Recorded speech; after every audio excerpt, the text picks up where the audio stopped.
Mudik Lebaran merupakan sebuah fenomena sosial yang unik di tanah Nusantara. Peristiwa urbanisasi menjadi salah satu faktor kenapa mudik Lebaran menjadi tradisi yang semakin menguat.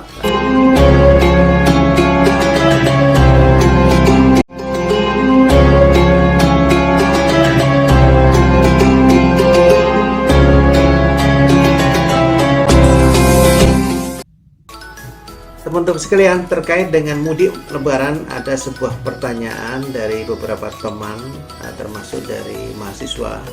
Mereka menanyakan tentang bagaimana pendapat Bapak mengenai mudik Lebaran dan bagaimana sejarahnya, serta apa sih manfaat atau hikmah dari mudik Lebaran itu sendiri.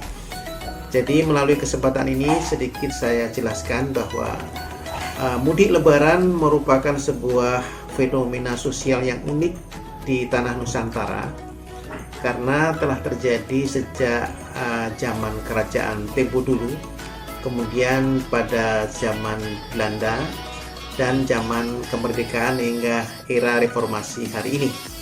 Jumlah pemudik dari tahun ke tahun terus meningkat. Bila mana tahun lalu berjumlah 85 juta, maka pemudik tahun 2023 ini menjadi 123 juta. 18 juta diantaranya berasal dari wilayah Jabodetabek. Teman-teman sekalian, setidaknya ada dua kerajaan besar yang pernah ada di Indonesia. Yang pertama adalah Kerajaan Sriwijaya yang berpusat di Palembang dan Kerajaan Majapahit yang berpusat di Jawa Timur. Nah, konon pihak kerajaan memerlukan sumber daya manusia atau tenaga kerja yang direkrut dari pedesaan, ya, baik sebagai punggawa atau prajurit kerajaan maupun sebagai abdi kerajaan yang bekerja untuk kerajaan-kerajaan tersebut.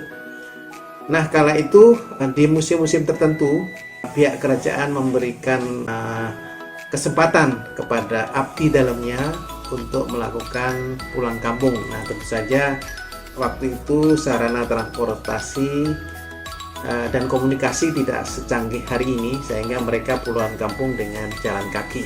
Kemudian pada era kolonialisme Belanda, mudik ke kampung halaman juga terjadi.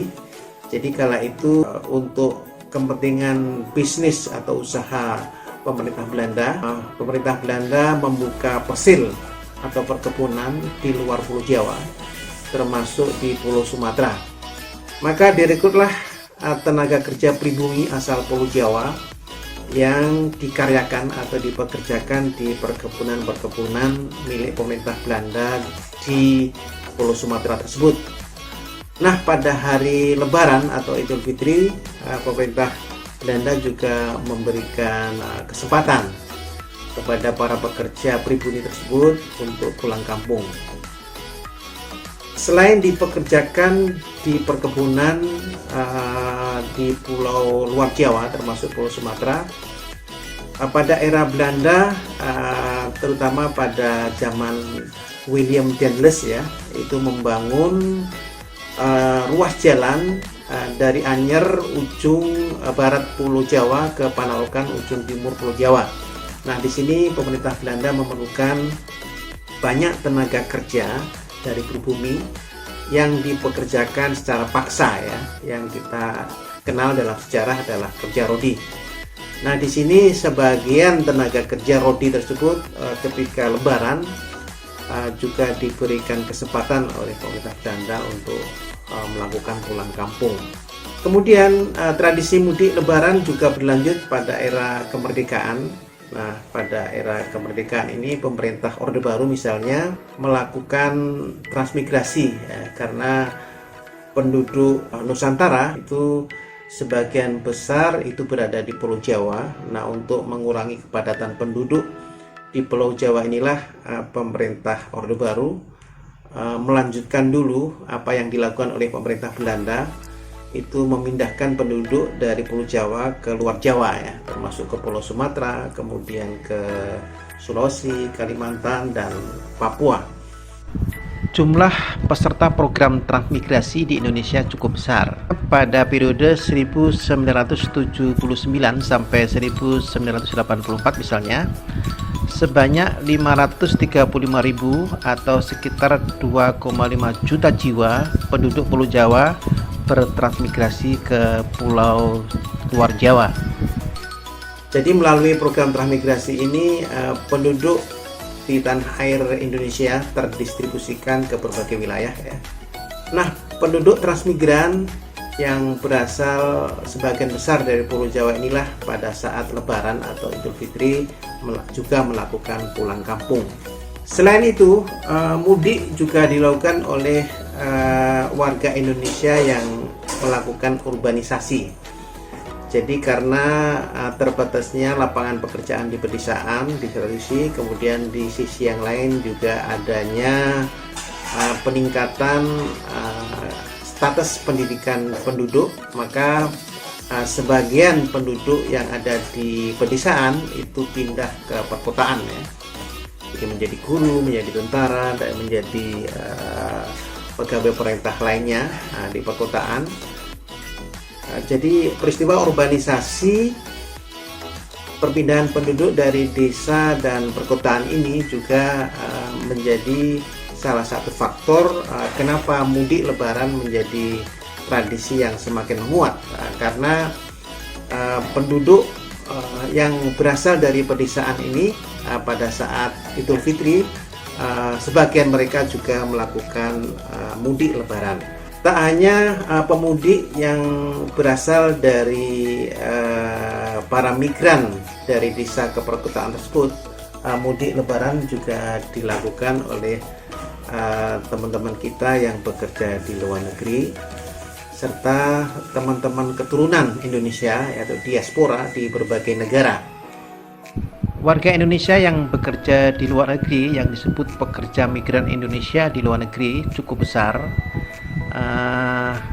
Data menunjukkan bahwa tahun 2021 sebanyak 5.955, maka meningkat pada tahun 2022 menjadi 6.424, dan pada tahun 2023 ini telah menjadi 24.050 jiwa.